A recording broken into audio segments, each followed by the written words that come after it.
আসসালামু আলাইকুম বন্ধুরা, আপনারা সবাই কেমনে আছেন? আশা করি আপনারা সবাই ভালো আছেন। আর আলহামদুলিল্লাহ আমিও ভালো আছি।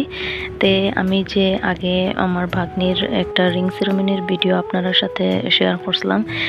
আজকে এখানে আমরা বিয়াতে যাই আর এই ভিডিওটাও আমার আপলোড করতে একটু লেট হয়ে গেছে, এর লাগি আমারে মাফ করবা। আমরা সব এখানে রওনা দিলাইছি আর এখানে গিয়া তাইর নিকাহ হইব আর ছোটমোটো একটা রিসেপশনও রাখছেন তারা। আমরা সব এখানে রওনা দিলাইছি। নিকাহ আর রিসেপশনটা একই জায়গাতে রাখছেন তারা। আর এটা একটা রেস্টুরেন্ট প্লাস একটা গেস্ট হাউসের মতো, মানে এখানে গিয়া আপনার পার্টি রিসেপশন যে কোনো কিছু মানে করা যায়।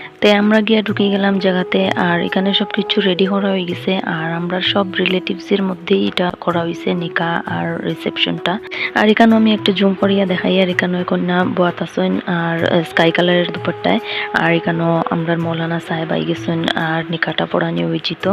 নিকাহ পড়ানির পরে এখানে লাঞ্চেরও ব্যবস্থা করা হয়েছে। আর এই জায়গাটা আমি ভালো করে ভিডিও করতাম পারছি না, ওয়াপি সিস্টেম আসলো। আর এখানে তারা পান বাটা এগুলা সবগুলা রেডি করিয়া রাখছেন।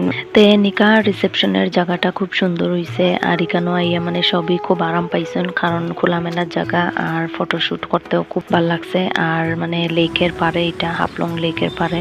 আর খুব সুন্দর করিয়া ডেকোরেশনও করা হয়েছে। আর বেশি মানুষও আসলা না, এর লাগিয়া গ্যাদারিংও মানে খুব কম আসলো। আর রাত্রেবেলাও খুব সুন্দর করিয়া ডেকোরেশন করা হয়েছে সব দিকে। আর আমি একটু হাঁটিয়ে হাঁটিয়ে চারিদিকে সবকিছু ভিডিও করলাম আর ডেকোরেশন গুলো আমার খুব ভালো লাগছে, এর লাগিয়ে আমিও ভিডিও করছি। আর তারপরে আমরা সব গ্রুপের মধ্যে ফটোও উঠলাম।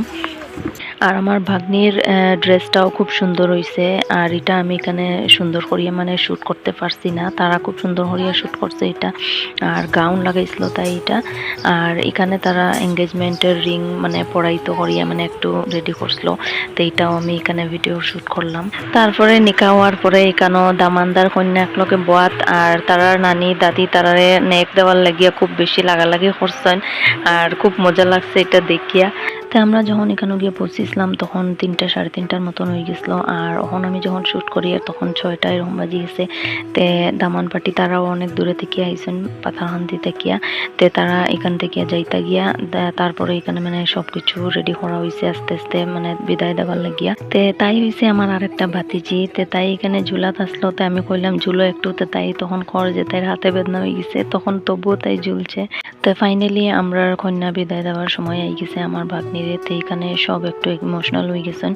আমি একটু দূরে দূরে সরিয়ে দাঁড়াইছিলাম, কারণ আমি খান্দাঘাটি এগুলো আমি প্রায় সহ্য করতাম পারি না। আমি খান্দাত লাগলে আমি খুব বেশি কান্দি দিই।